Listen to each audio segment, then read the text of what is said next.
Muito bem-vindo, bem-vinda ao canal do Professor Aquino e vamos falar um pouco sobre engenharia aeroespacial. Esse é um vídeo do Professor Aquino. Inscreva-se no canal. Olá, sejam bem-vindos ou bem-vindas ao Bala de Ideias. Eu sou o Professor Aquino e nesse episódio eu estou trazendo aqui o Ricardo Freire, que ele é um engenheiro aeroespacial e também é responsável pelo canal Um Pequeno Passo. Ricardo, obrigado por aceitar o convite de vir aqui conversar com a gente. Professor Aquino, eu que agradeço o convite e a oportunidade de participar desse quadro aqui do seu canal. Eu espero contribuir aí um pouco com as informações e conhecimentos sobre a área da engenharia aeroespacial, sobre espaço e todas essas curiosidades que estão relacionadas com esse tema. Eu tenho certeza que você vai falar assim, até porque você vive no seu dia a dia com isso, né? Começa falando o seguinte, como é que você caiu nisso? Qual é a sua formação? Como é que você fez para chegar onde você está trabalhando hoje, né? Que você, hoje em dia, trabalha com uma coisa bem interessante, que é colocando um satélite em órbita, né? Você mantém esse satélite em órbita, né? Conta um pouquinho para a galera isso aí. Beleza, exatamente. Inclusive, muita gente sempre vem me perguntar, sempre vem com essa dúvida sobre, primeiro, como que eu cheguei onde eu estou e o que eu faço, né? Então, assim, eu desde moleque sempre sonhei em mexer com espaço, trabalhar com espaço, mas eu confesso que quando eu estava na época ali de ensino médio, cursinho e tal, eu, digamos assim, não botava muita fé nessa parte espacial aqui no Brasil, que é o que a maioria das pessoas também pensam, né? Entendi. E acabei que, tipo assim, eu pensava em ir para essa área, mas assim, não era algo que era, digamos assim, a única coisa da minha vida. Eu queria ser engenheiro, isso eu sabia que eu queria ser. Certo. E aí eu resolvi estudar para o ITA e para o IME. Então eu fui para o cursinho preparatório para tentar entrar em uma dessas duas faculdades, que eu sabia que eram as melhores faculdades de engenharia do Brasil. Eu falei, bom, quero fazer engenharia e se eu conseguir fazer engenharia nas melhores faculdades, melhor ainda. E aí eu fiz o cursinho preparatório e aí eu consegui passar para o IME, o Instituto Militar de Engenharia. Muita gente conhece o Certo. ITA, né? Que é da Isso. aeronáutica. Mas também Isso. existe o IME, que é o Instituto Militar de Engenharia, que seria, digamos assim, o ITA do Exército. Que é uma Não, pelo que escola eu de sei, assim, excelência. nessa área são os dois tops, realmente, ITA e IME, né? Realmente são tops, né? Da parte de engenharia, até se você pegar aí os resultados do ENAD, sempre está lá ITA e IME nos primeiros colocados, realmente. Então, são escolas referências no Brasil e no mundo. E aí eu tive a oportunidade de conseguir passar no IME e aí eu cursei engenharia lá. Lá eu fiz engenharia de telecomunicações. Certo. E aí que estudei muita coisa de eletrônica, da parte de redes, da parte de telecomunicações propriamente dito. E assim que eu me formei, surgiu a oportunidade de eu ir trabalhar no núcleo do Centro de Operações Espaciais na Força Aérea. Eu me formei como militar. Sei. É isso que eu ia perguntar pra você. Como é que é isso no IME? A pessoa sai formada como um civil, como um militar, a pessoa escolhe, como é que é isso? Não, o IME ele tem as duas possibilidades. Na hora do que você vai fazer a inscrição no vestibular, você escolhe se você quer prestar o concurso como civil ou como militar. Se você Pô, já é na escolher, entrada, já, interessante. já na entrada. E aí, se você escolher entrar como militar, você passa os 5 anos como militar e se forma como oficial de carreira do Exército. Se você escolher entrar Sei. como civil, você fica o primeiro ano como militar e depois segue a faculdade como se fosse uma faculdade de engenharia convencional Entendi. que a gente tem por aí. E aí eu me formei lá no IME, Engenharia de Telecomunicações, e aí apareceu essa vaga para ir trabalhar nesse projeto da aeronáutica. Porque o que aconteceu? Quando foi criada a Estratégia Nacional de Defesa, cada Força Armada ficou designada a desenvolver tecnologia em uma determinada área. O Certo. Exército ficou com a parte cibernética, a Marinha com a parte nuclear e a Aeronáutica com a parte espacial. E para atender essa demanda, essa necessidade do Ministério da Defesa, foi criado o Planejamento Estratégico de Sistemas Espaciais, que seria como se fosse um programa espacial do Ministério da Defesa, correndo Sei. ali, digamos, em paralelo com o Programa Espacial Brasileiro.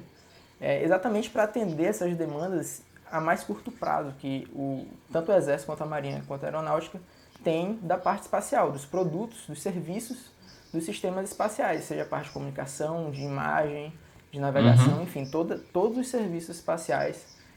O Brasil, a gente tem essa necessidade e a gente não tinha nada aqui que estivesse fornecendo esses serviços. Então, Sei. o Ministério da Defesa criou essa estratégia e aí a aeronáutica ficou encarregada. E aí eles criaram o núcleo do Centro de Operações Espaciais, que era o chamado NUCOP, na época, lá em 2014, que foi quando eu me formei. O NUCOP foi criado em 2013. E aí, em 2014, ele estava começando a trazer pessoal e etc.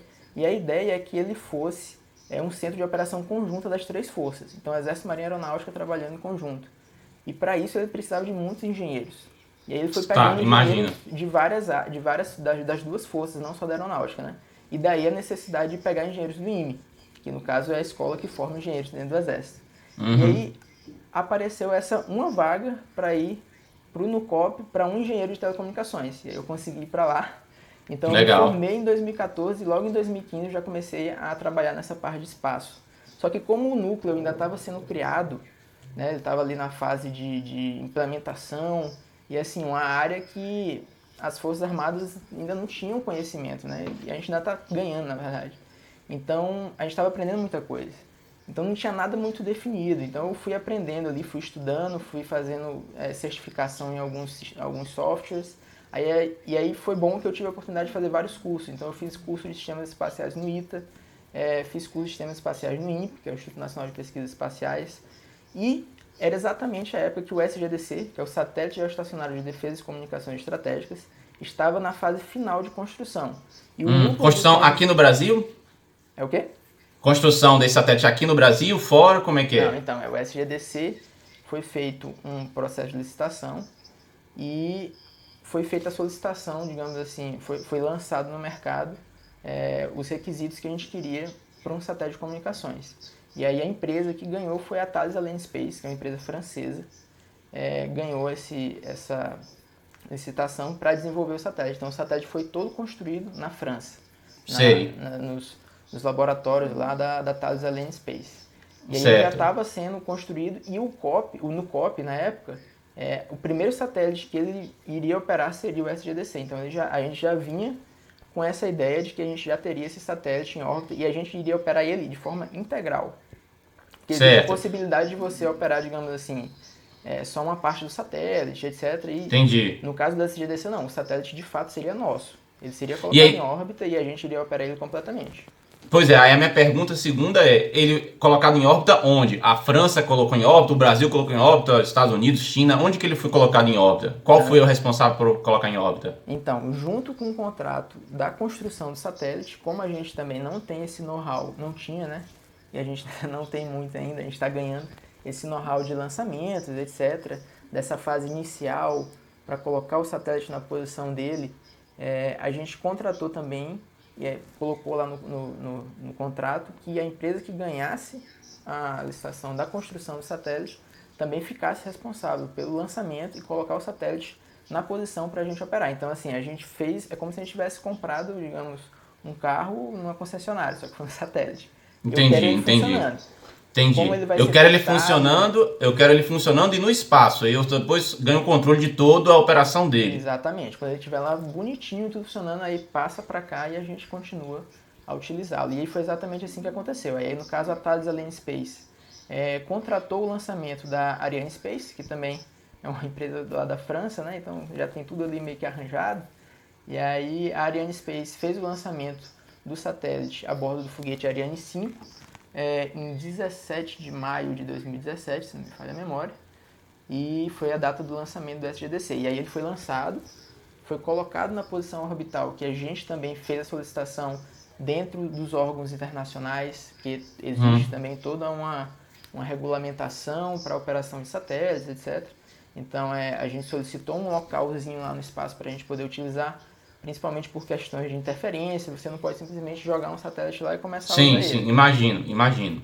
Então tudo isso precisa ser bem acertado. E a gente fez isso, e aí a Thales colocou o satélite lá e, enfim, deixou ele todo prontinho para a gente utilizá-lo aqui.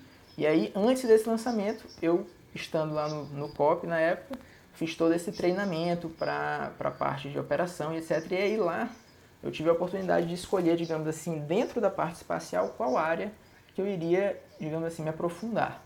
E aí eu tinha muitas opções. Eu poderia continuar, digamos assim, na minha área de telecomunicações, que eu me formei, porque todo satélite tem essa parte de telecomunicações também.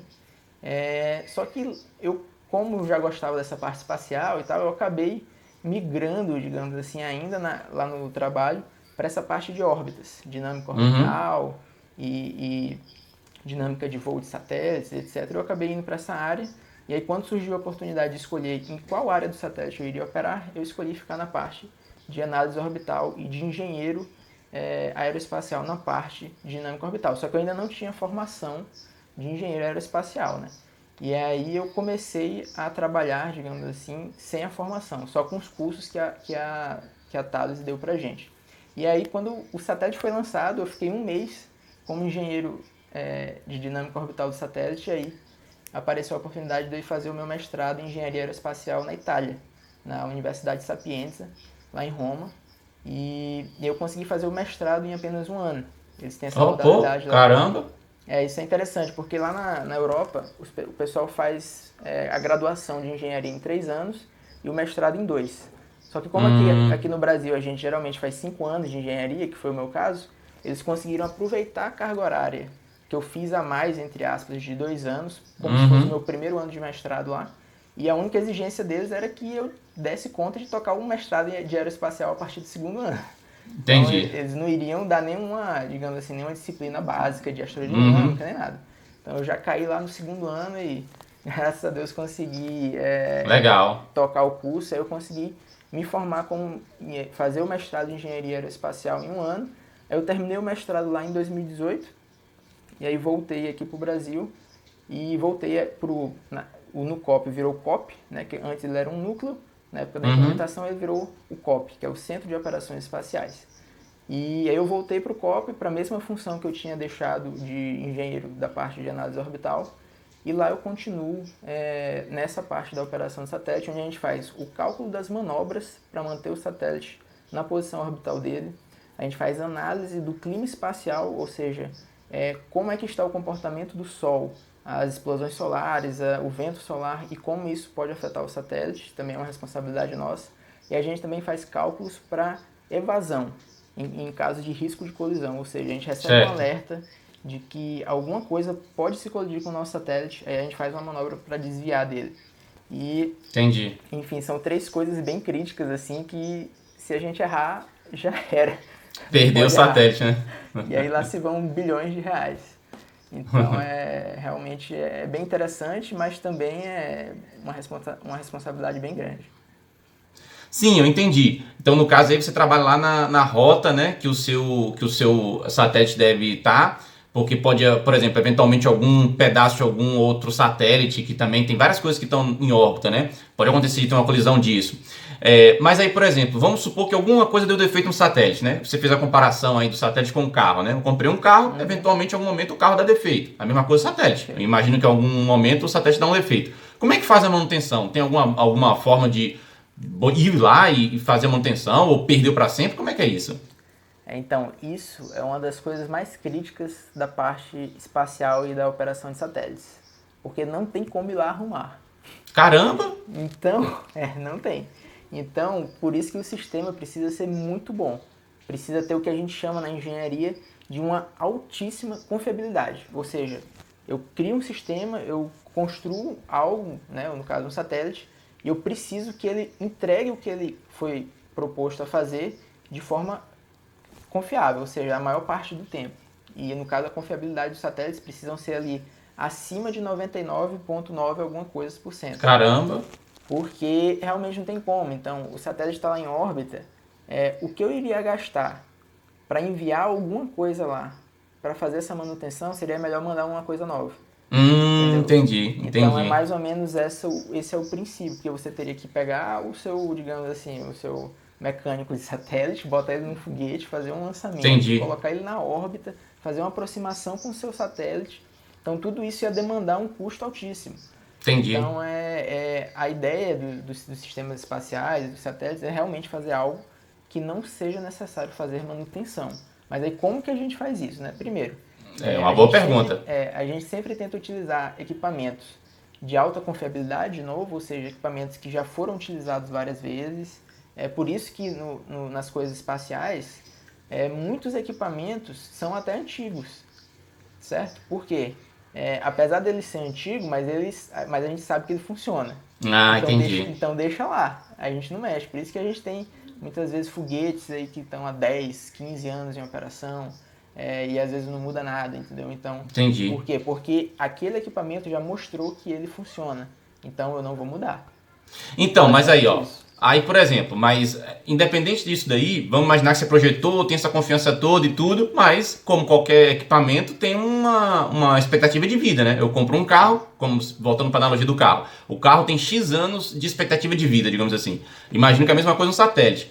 Quando ele chegou naquele momento que acabou, parou, já está muito antigo, ele chegou num ponto que ele não aguenta mais porque ele tem limitação de tempo, óbvio. O que faz? Abandona o bicho lá na órbita e pronto? O que faz quando acontece então, isso? Aí nessa parte é o seguinte, primeiro, quando as coisas vão começando a falhar, os satélites, primeiro que tudo, praticamente tudo nele utiliza redundância. Ou seja, eu tenho uma coisa funcionando e eu tenho outra coisa igual, caso essa der errado, essa outra assume. Então, os sistemas, as linhas de comunicação são todas dobradas, são duas baterias, são duas antenas, são dois sistemas, tudo duplicado. Então, isso é uma das coisas. Então, se der algum problema em uma coisa, eu sempre vou ter uma ou duas, ou às vezes três coisas funcionando ali em condições de assumir a operação caso aconteça uma falha. Mas o satélite não fica lá para sempre, isso é fato. Certo. Igual você falou, certas partes vão se deteriorando pelo próprio ambiente espacial extremamente hostil, que a gente tem radiação, a gente tem altas variações de temperatura e por aí vai. Então, vai ter um momento que o satélite vai parar de funcionar. Em geral, os satélites param de funcionar porque acaba o combustível dele. Interessante. Praticamente todos os subsistemas do satélite ficam funcionando durante muitos anos. Se você pegar um satélite de órbita baixa, por exemplo, que fica aí em média de 5 a 7 anos em órbita, todos os equipamentos dele ficam funcionando. Só que quando acaba o combustível, ele não pode mais ficar em operação. E aí, no caso, o que é feito? Os satélites de órbita baixa, o restinho de combustível que vai ficando nele, antes de acabar tudo, eu utilizo para fazer uma manobra para que ele reentre e seja destruído na atmosfera. Exatamente para não deixar ele vagando lá pelo espaço. E essa questão do combustível, eu imagino que seja o seguinte, né? Porque você está lá no espaço, não tem ar, então não dá para fazer combustão como faz aqui. Então eu imagino que algum tipo de combustível que não precise de você ter oxigênio para poder fazer a combustão, e que tem que ser alguma coisa naquela ideia da terceira lei de Newton, né? Você joga um gás para um lado para você poder ir para o outro, né? Então aí você consegue corrigir. Mais ou menos seria isso a ideia? Isso. Então, o princípio da propulsão no espaço é a terceira lei de Newton totalmente. Então, você tem um gás, você espelha numa direção, você vai na direção contrária. Entendi. Só que aí no caso da combustão, né, como você falou, não temos oxigênio. Então, existem duas alternativas que são utilizadas. Tem os propelentes, né? Quando a gente usa o termo propelente, é uma forma de eu, digamos assim, reunir o combustível com o oxidante. Ou seja, eu coloco o oxigênio já no satélite. Então, entendi. Então ele já sobe lá com o oxigênio e com o combustível. Então os entendi. dois são misturados ali e acontece a combustão. No certo. caso dos satélites, tenta-se fazer sempre uma combustão e utilizar dois elementos, dois componentes químicos que são chamados de hipergólicos. Que só pelo contato de um com o outro a combustão acontece. Então o combustível fica num tanque, o oxidante fica em outro. No caso, né, oxigênio com alguns outros componentes. Quando eles se encontram na câmara de combustão, já acontece a combustão ali só pelo fato de eles se encontrarem e aí é feita a propulsão. Mas também existe o monopropelente, que no caso é só um gás mesmo que você expele, que é como se fosse igual, aparece aí nos filmes, às vezes o pessoal pega lá aquele gravidade lá, que acho que a mulher pega lá tipo um extintor sim, e aperta assim aí a propulsão. Então essa é a ideia do monopropelente. O princípio é aquele, né? O princípio básico seria aquele, né? Jogar para um lado o gás para poder ir para o outro. Então, quer dizer, você já tem que sair da Terra daqui com o satélite abastecido com esse combustível. Não vai poder lá reabastecer esse satélite. Então, se eu sei que o satélite vai durar, sei lá, 10 anos em órbita, aí você já tem que mandar ele com aquele combustível para durar 10 anos. Entendi. Exatamente. Aí quando tiver... No caso dos satélites geoestacionários, que é o caso que eu opero, que é o SGDC, é um satélite geoestacionário, ele está a 35.786 quilômetros de distância da Terra. Uau, bem longe. Então ele está muito longe, muito longe mesmo. Você imagina a Estação Espacial Internacional está a 400 quilômetros. Pô, bem longe, satélites, né? A maioria dos satélites de órbita baixa ficam ali entre 500, 600 e 700 quilômetros. O nosso satélite está a 35 mil quilômetros. Caramba! 35.786 quilômetros de distância. E então, no caso do nosso satélite, só para finalizar, quando ele está acabando o combustível dele, não tem como eu trazer ele de volta para a Terra, porque ele está muito longe. E aí, o que você faz? Você joga ele mais para frente, para longe, para ele ir vagando pelo espaço? Essa que vai ser a ideia? Exatamente isso. Porque você tem essas duas opções. Ou você joga ele para longe, né? E aí ele vai vagar pro espaço, ou você traz ele mais para perto e aí ele vai cair na Terra, né? Porque no caso da órbita geoestacionária, ela é a órbita, digamos assim, operacional mais alta que a gente tem. Então, além dela, a gente não coloca satélites lá. E aí, quando o satélite já está no finalzinho do combustível dele, eu deixo um restinho de combustível para fazer uma última manobra, onde eu coloco ele numa órbita que a gente chama de cemitério de satélites, que é o graveyard, dos satélites geoestacionários. Aí ele fica nessa órbita mais distante, e aí ele não incomoda mais ninguém e libera aquele espaço para um outro satélite utilizar. E no caso recente aí que teve da empresa lá do Elon Musk, né, que liberou um monte de satélites, eu acho que é Starlink, a rede que ele quer fazer, não lembro agora o nome. Aí ele mandou um monte de satélites. Esses satélites eles vão ficar também nessa mesma órbita geoestacionária? Vai ser diferente? Como é que é? Você sabe? Não. Então, o Elon Musk, essa é um projeto bem audacioso que ele está fazendo, né? Que é o Starlink. A ideia do Starlink são satélites em órbita baixa, então ele não vai ficar na geoestacionária, vai ficar numa órbita mais baixa, mais próxima da Terra. Certo. Para disponibilizar a internet de banda larga, né? A nível global, cobertura global. Sei. Então, para isso, ele vai precisar de muitos satélites e como ele quer entregar a internet em alta velocidade, ele vai acabar precisando de uma quantidade grande de satélites. A ideia inicial dele era fazer uma constelação com 4 mil satélites, expandir essa constelação para 11 mil, e agora ele já está querendo expandir ela para 42 mil satélites. Então você pega, hoje em dia a gente tem 2 mil satélites em operação. Entendi. Que é 42 mil. Então é interessante que assim, uma dúvida que as pessoas têm é essa: se tem satélite lá no espaço, por que usa cabo submarino para fazer transmissão de dados? Pelo que eu sei, a questão que usa transmissão de dados pelo cabo submarino é justamente que é mais rápido do que por satélite, porque pensa, um satélite está lá a 400 km de distância, vamos botar esse de baixa órbita, né? Então o sinal tem que ir 400 km e voltar 400 km, então já teve que andar 800 km aí, então já tem uma latência grande, né? Para as pessoas, não é isso? Então eu imagino que isso é uma dificuldade para você chegar e fazer uma transmissão de internet, que você quer uma coisa mais rápida.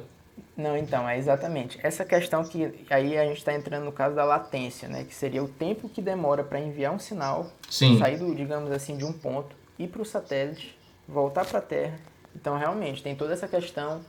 A gente tem as questões de atenuação do sinal, porque ele vai passar ali, vai passar pela atmosfera, então tem atenuação. Então, tem uma série de fatores aí que, assim, prejudicam esse sinal. É interessante? Porque a gente consegue a questão da cobertura global, a gente tem serviços, por exemplo, de disponibilização de internet para aviões em voo. Aí, meu amigo, não tem como você ligar o cabo submarino do avião em voo. É até uma questão que eu já trouxe lá no canal. Não, nem tem como conectar, obviamente, o cabo, nem tem como ser antenas na Terra, né? Antenas de rádio na Terra, que as pessoas também têm essa confusão. Acham que uma antena aqui na Terra consegue fazer, por exemplo, GPS, ou consegue fazer essa internet lá, e não é. Não é por antena que você faz GPS, você faz por satélite, não tem como. Exatamente, não tem como. O pessoal cria muita mentira em torno disso aí. O pessoal falando que não, porque recebe sinal de antena. Cara, se você parar um segundo, der um Google e pegar o formato do sinal que chega no GPS, ele vem com os dados do satélite. Então, assim, ele vem com os dados lá de inclinação, ângulos do satélite, distância. Então, são todos dados do satélite que são utilizados nas contas e precisam ser dados do satélite. Simplesmente não tem como você calcular a sua posição de uma outra forma, simplesmente com antenas. Não dá. A pessoa também pode imaginar em alto mar. Como é que você vai ter em alto mar? Você não vai ter antenas de transmissão em alto mar. De novo, você vai ter satélite. Então, tudo via satélite que você faz esse sinal, né? Mas é realmente uma coisa interessante. Agora, essa questão da Starlink, eu vi uma discussão, eu não sei como é que tá também isso, que ela pode, se ele conseguir fazer, o Elon Musk, colocar tantos satélites assim, atrapalharia os astrônomos, os astrônomos amadores, porque criaria certo problema de luminosidade para poder observar as estrelas, porque poluiria. Tem um negócio desse, não tem? Não, então, o que acontece? Com essa ideia do Elon Musk de colocar todos esses milhares de satélites em órbita, Então são muitos satélites. Mesmo assim, o Elon Musk, os satélites não vão ficar lá. Ele tem um planejamento, então quando chegar num determinado tempo o satélite vai reentrar. Enfim, ele tem toda uma estratégia ali para que os satélites não fiquem lá para sempre, como eu já comentei.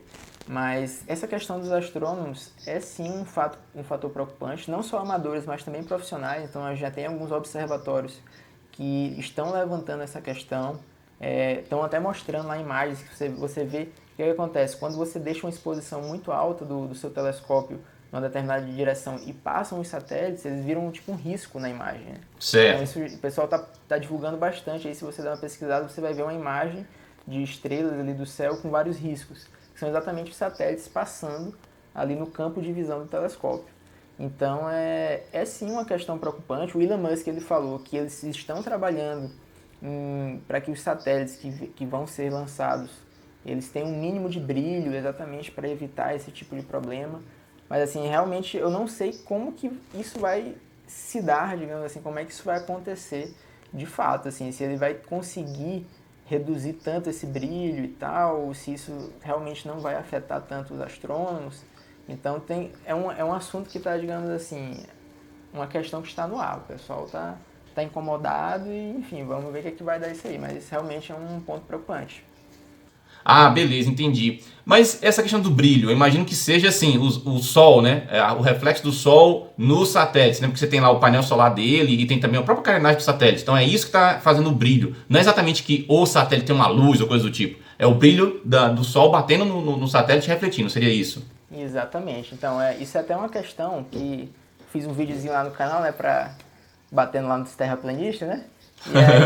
E aí eu mostrei uma imagem que a gente fez aqui, uma imagem que foi feita por um astrônomo amador e por um astrônomo profissional do nosso satélite, do SGDC, do satélite. Ah, legal. E você vê que mesmo ele estando a 35 mil quilômetros de distância, o cara aqui conseguiu fazer uma imagem dele. Aí você consegue ver um pontinho lá, que no caso é o satélite. Aí o pessoal até vê, mas como é que o satélite está emitindo essa luz e tal, não sei o quê. Uhum. Tem nada a ver. O satélite não tem uma lanterninha lá, um laser que está emitindo luz. O que acontece é o seguinte, o satélite tem um painel solar que fica apontando para o Sol, exatamente para fornecer energia para o satélite. E aí, dependendo da angulação que você fica, essa luz bate no satélite e a gente consegue observar ela daqui da Terra. Então ele reflete a luz, ele não tem luz própria, mas ele reflete a luz e geralmente são materiais que são bem reflexivos, né? Então ele reflete bem a luz. Inclusive, se você pegar um satélite como o SGDC, ele tem a gente tem umas medidas de magnitude de brilho, né, que a gente utiliza principalmente para estrelas. Uma estrela com brilho de magnitude 2, 3. O satélite tem um brilho de magnitude que pode chegar a 5 ou 6. Então, bem mais do que a estrela, então. Exatamente, que é um brilho considerado alto até. Então você pega estrelas, aqui a gente consegue observar estrelas com magnitude 2, 3. Então você imagina um satélite com 5 ou 6. Então a gente consegue observar bem. E no caso dos satélites do Elon Musk, da Starlink, ele já fez o satélite da Starlink já mais achatado. Então são satélites com um formato já um pouco diferente dos comuns que a gente vê. E isso já ajuda a diminuir o brilho que poderia vir do corpo do satélite. Mas tem o painel solar. O painel solar não tem para onde fugir. O que ele pode fazer é tentar utilizar materiais um pouco mais opacos, né, para diminuir essa reflexão. Só que aí você acaba afetando a eficiência de produção de energia, então entra ali no trade-off ali, relação de compromisso da engenharia aí que a gente tem, de você ter uma coisa muito eficiente, só que aí você perde um lado e fica nessa. Não tem como ganhar sempre, né? Sempre tem que ter, não tem almoço grátis, né? Então você vai de um lado e pega do outro. Mas aí no caso, por exemplo, falando nisso, desse trade-off, porque olha, a ideia dele é dar internet pro globo, beleza. Só que aí a contrapartida disso pode ser que vai atrapalhar os astrônomos, principalmente os astrônomos amadores, né? Porque eu imagino que um astrônomo mais profissional vai ter um telescópio mais potente que de repente vai conseguir superar de alguma maneira, ou ele pode calibrar de uma potência maior para superar esse problema do brilho que vai afetar, né? O brilho dos satélites do Elon Musk. Mas isso não vai ser para todo mundo, né? Então como é que vai ser? A gente vai de um lado preferir ter essa internet pro globo e em compensação não vai ter mais o astrônomo amador. Como é que será que vai resolver isso? Rapaz, isso aí é uma questão aí que a gente vai ter que esperar para ver o que é que vai dar, porque realmente é uma situação bem complicada, assim, né? E assim, vai acabar afetando astrônomos profissionais também, cara, porque assim, existem várias formas, né, de você adquirir imagens do céu e, enfim, dos astros e etc. Mas assim, existem várias aplicações diferentes, né? E várias modalidades, digamos assim, de aquisição de imagem com diferentes aplicações. Então tem algumas que mesmo para os profissionais vai acabar afetando. Então assim, o pessoal tá nessa discussão. Então, mas assim, ainda não foi batido o martelo com relação a nada. E o Elon Musk tá lá fazendo esse satélite dele lá, cara. Ele tá fazendo a parte dele, ó, tô querendo fabricar, né? Agora, é interessante essa questão de satélite, que, por exemplo, falando um pouco de ficção, a gente vê às vezes em filmes, principalmente em filmes que falam sobre hacker, né? Aí o hacker consegue mandar um código pro satélite, faz o satélite virar a posição dele e tal. Como é que é isso aí? Porque eu imagino que até o canal de comunicação entre aqui na Terra e o satélite não é qualquer canal de comunicação. Então, para ele conseguir ter invadido o canal e mandar um sinal pro satélite assim, não é a coisa tão simples assim. Não, então, são muitas coisas para o cara conseguir hackear um satélite, que realmente não é trivial, nem um pouco. Você vai precisar de um equipamento com a capacidade de potência alta, que isso já não é uma coisa tão simples de você conseguir, ou seja, uma antena grande, Entendi. com a capacidade de com amplificadores de alta potência, com alta energia para conseguir enviar o sinal. Você vai ter que ter uma capacidade, dependendo do satélite, se for um satélite de órbita baixa, vai ter que ter a capacidade de rastreio, se for de órbita geoestacionária, vai ter que ter uma antena muito maior ainda para conseguir enviar o sinal até ele. Então já tem essas limitações físicas, digamos assim. Certo. De hardware mesmo. E cara, todo satélite tem criptografia. Então, claro, imagino, né? Isso é básico, isso assim, ninguém é louco de fazer, vou deixar um sinal aberto ali. Não. Ainda mais para a parte crítica do satélite, né? Tudo tem criptografia do sinal que chega, do que passa lá dentro de novo. E criptografia quando vai, quando vem. Então porque senão podia acontecer também Entendi, porque senão podia acontecer também de outra nação interceptar aquele sinal e ver escutar o que tá acontecendo ali, né? Digamos assim, tudo né? Tudo criptografado, tudo com a segurança máxima. Geralmente, por exemplo, as chaves de segurança desses satélites, a empresa faz uma chave única que fica com um cara e só ele que pode decriptografar aquele negócio. Então, assim, o nível de segurança assim, altíssimo, praticamente impossível o cara hackear. Já aconteceu casos aí de hackearem satélites, sim. Mas faz tempo já e tipo, o pessoal foi evoluindo aí. Eu acho que a chance disso acontecer atualmente é muito difícil, né? Zero. É muito e no caso... E essa comunicação da Terra para lá para o satélite? Tudo bem, eu já entendi que o hardware do satélite em si, você não tem como mexer muito, o que você construiu vai ficar lá. Mas a parte de software, eu posso, por exemplo, atualizar o software daqui da Terra, então eu mando para lá o software atualizado, tipo o sistema operacional dele, sei lá, e aí ele atualiza? Como é que é isso aí? Sim. Isso é uma das coisas que a gente ainda consegue fazer. A parte de software, a gente consegue atualizar. Até porque às vezes dá problema, né? E aí o software... às vezes aconteceu alguma falha, às vezes a gente tem algum problema causado por uma tempestade solar que afeta algum software dentro do satélite, a gente precisa reiniciar ou ajustar alguma coisa, e a gente tem condições, claro, nem tudo, né? Depende muito do fabricante, de quão flexível ele vai fazer esse software, mas eles têm essa capacidade sim, da gente reconfigurar, enviar telecomandos ali para atualizar o software, isso existe, isso a gente faz. Legal. Bom, cara, Ricardo, muito obrigado aqui por essa conversa, foi muito boa. Eu acho que eu poderia ficar aqui mais um tempão conversando com você, mas eu acho que não teria nem espaço aqui no YouTube pra gente falar. E eu acho que a gente pode fazer mais vídeos se a galera gostar, né? A gente pode fazer outros temas. E muito obrigado por ter vindo aqui. E deixa aí seu comunicado, faz uma propaganda do seu canal para o pessoal ir lá conhecer. Aquino, eu que agradeço essa oportunidade, foi um grande prazer aqui conversar com você e eu espero que tenha trazido aí mais um conhecimento aí para os seus seguidores. Com certeza. E, cara, quem não conhece ainda o meu canal, o canal Um Pequeno Passo, dá uma corrida lá, dá uma conferida. Então tem vídeos sobre vários assuntos, vários temas. Tem a parte de teoria, tem a parte lá da Terra plana que eu tô refutando os caras lá. É um entretenimento isso. Tem a parte ali de lançamentos, etc. Tem também, eu faço uns vídeos também num jogo que é o Kerbal, que eu não gosto nem de chamar de jogo, eu digo que é um simulador, porque eu consigo reproduzir vários aspectos da parte de astrodinâmica, de dinâmica orbital, no jogo, ele é bem realista. Legal. Eu vou jogando e vou explicando, eu vou trazendo toda essa parte teórica, toda a parte da operação em satélites, eu vou mostrando na prática ali. Então tem bastante coisa interessante, o pessoal deve gostar do conteúdo que está lá.